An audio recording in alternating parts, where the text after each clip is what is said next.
Boss TCS లాంటి సంస్థకి మేము 99 పైసల్లో భూమి ఇస్తే ఎందుకంటే వీళ్ళకి అంత ఏడుపు?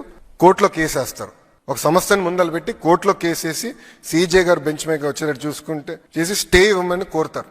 సీజే గారు అక్షంతలు వేసి అవును తప్పేంటి, టీసీఎస్కి ఇస్తే తప్పేంటి, మీకు ఎందుకు ఇబ్బంది, ఉద్యోగాలు వస్తున్నాయి మీకేంటని చెప్పి పక్కన పడేశారు. అంటే చూడండి, అడుగడుగునా అభివృద్ధి జరగకూడదు, పెట్టుబడులు రాకూడదు, వచ్చే కంపెనీలని తరిమేయాలి, అదే లక్ష్యంతో పనిచేస్తున్నారు. నిజంగానే బాధేస్తుందండి ఈరోజు. ఎందుకంటే సింగపూర్ ప్రభుత్వంలో పనిచేస్తున్న అధికారులు ఒక మాట చెప్పారు. చెన్నైలో ఒక కంపెనీ, సింగపూర్ కంపెనీకి ఏదో ఇబ్బంది వస్తే డిఎంకే ఏఐడిఎంకే ఎంపీలు అందరూ కలిసికట్టుగా వెళ్ళి సింగపూర్ హై కమిషనర్ గారిని కలిశారు.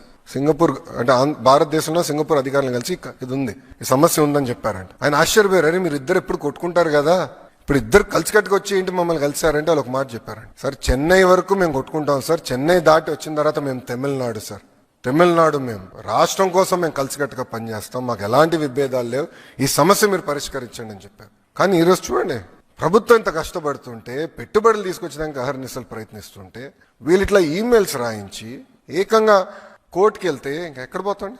మనం బాండ్స్ కూడా రేజ్ చేసాం. ఆర్బీఐ దగ్గర నుంచి అందరి వరకు వీళ్ళు ఈమెయిల్స్ రాశారు.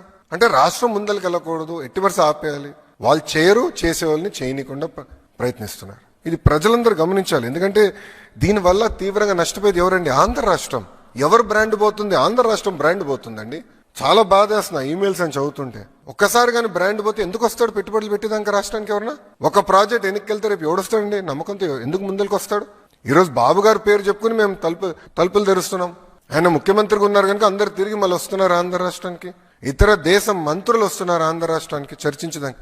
మొన్నతో యూఏఈ మినిస్టర్ గారు ఫస్ట్ విజయవాడకు వచ్చి ఇక్కడ ప్రోగ్రామ్ చేసిన తర్వాతనే పక్క రాష్ట్రాలకు వెళ్ళారు ఆయన. అంటే అంత కమిట్మెంట్తో మేము పనిచేస్తుంటే వైకాపా వాళ్ళు ఇది చేస్తున్నారు. దీనివల్ల ఒక ఆంధ్ర రాష్ట్రం నష్టపోతుంది, ఆ దేశంలో ఉంటున్న తెలుగు వాళ్ళు కూడా నష్టపోతున్నారు. ఎందుకంటే వాళ్ళ రెప్యుటేషన్ కూడా పోతుంది. ఏంటిది, ఏ రాష్ట్రంలో లేదు, ఏంటిది, ఎందుకు ఇట్లా జరుగుతుందని వాళ్ళు తిప్పి మమ్మల్ని ప్రశ్నిస్తున్నారు.